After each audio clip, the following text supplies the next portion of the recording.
So hello everybody and welcome back to another video. It's Happy Prepper, and I think I titled this video, you can't live off of ramen noodles or something like that. So first off, before we get into the conversation, ramen noodles and really stuff with high salt can be a good staple. Like you get like a giant cart of ramen noodles for cheap, you throw it in the back of the closet.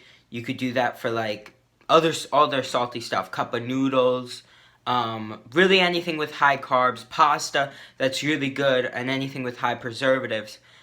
But you can't live off of ramen noodles, or you can't live off most of that stuff with high preservatives, because your diet's just going to be out of whack. And probably, if there was a disaster, you're going to be moving a lot. You're going to be more physically active. So, like carbohydrates, it's really good to have your carbs, but you can't just be eating all carbs. Even if you like stock up on vitamin pills and other stuff, that will help, but you really have to stockpile real food. Grow vegetables in the backyard before a disaster, and so you could have fresh fruit so your diet can be sort of normal, because you're probably going to be consuming less food, so you're going to want to make sure that that food has enough protein and enough like nutrients, so you don't don't get injured or you don't get hurt while you're doing more physical activity. I know this is more of a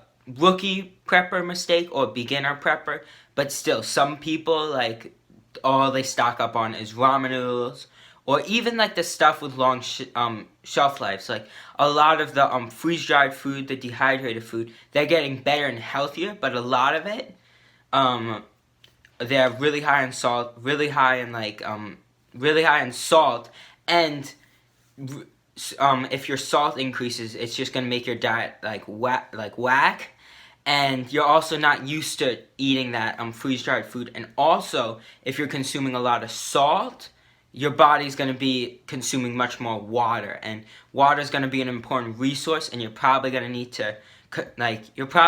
to limit your water intake. So if you're eating a bunch of salty food, it's not going to help. Same with spicy food, because you're just going to be consuming more water. So number two is a lot of new preppers and even a lot of advanced preppers prioritize gear over skill. So the reason why I think this is first off, gear is really cool, and it's really fun to get the newest gear, and it's really fun to use it because like it's newer, and it may make it easy, like it may make starting a fire easier if you have all this like cool new fire starter, and it's really cool to use, but it's not necessary. And a lot of beginner preppers, when they're getting into prepping, since they see all these companies selling this tactical gear, they may get a little confused and think that they need all this expensive gear, when a lot of advanced preppers don't even have a lot of this more advanced gear.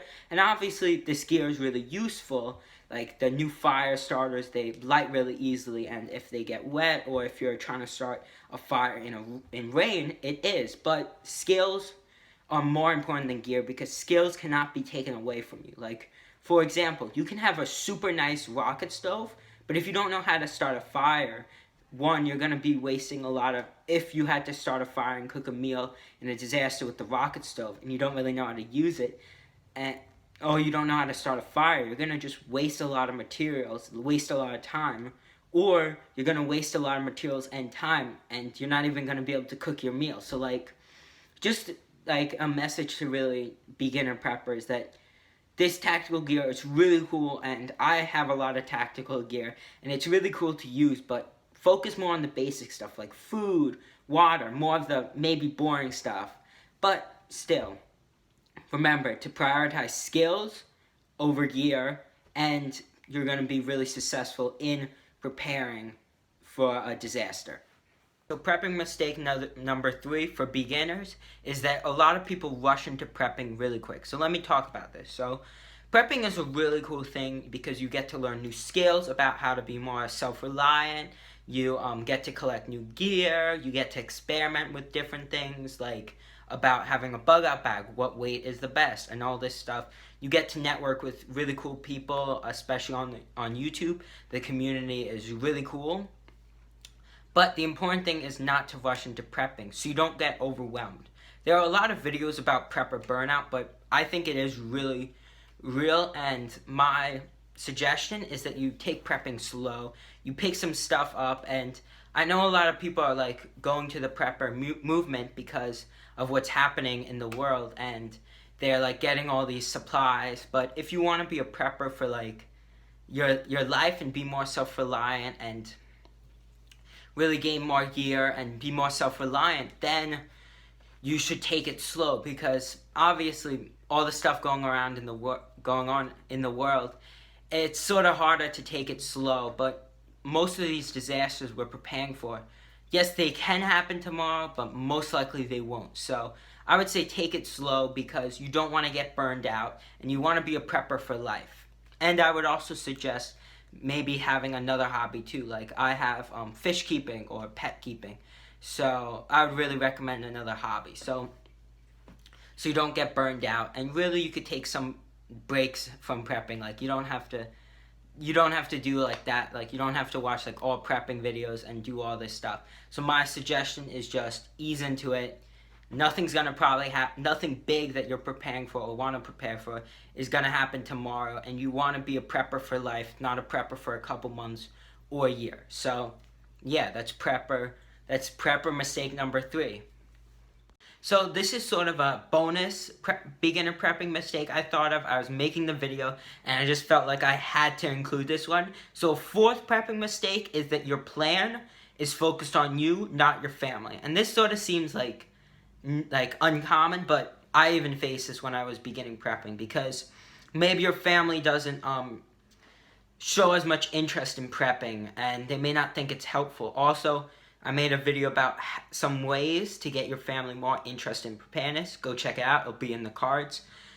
But you should still keep them in the plan, and also try to teach them some skills, because if a disaster hit, you want your family to like contribute, and maybe you're gonna be contributing more because you learn more skills, but you also want them to like help you out, because you can't really do it on your own. And they probably would want to help you out if a disaster hit, but they can't really help you out that much if they don't know some basic prepping skills like starting a fire and basic stuff like that. Also, to keep your pets in your prepping plan, I'm sort of trying to for 2021, trying to make it a goal to develop my plan more tailored around my dog, because for the longest time I didn't really like stock up on anything. So I've been stocking up on more water for her and more food. And also check out another video that I made about like talking about don't forget your pets, like put your pets in your prepping plan, and some ideas. So go check that out in the cards. So there's the 4th beginner prepping mistake. Thanks for watching this very quick video. I know this is a more rookie prepper mistake, but still, I just felt the need to make this really quick video. So please smash that like button and subscribe to Happy Prepper. Please share out all our videos. Go follow Happy Prepper on Instagram. We are so close to our goal of 7,000. Not so close, but we're getting there to 7,000 subscribers. And yeah, Happy Prepper out.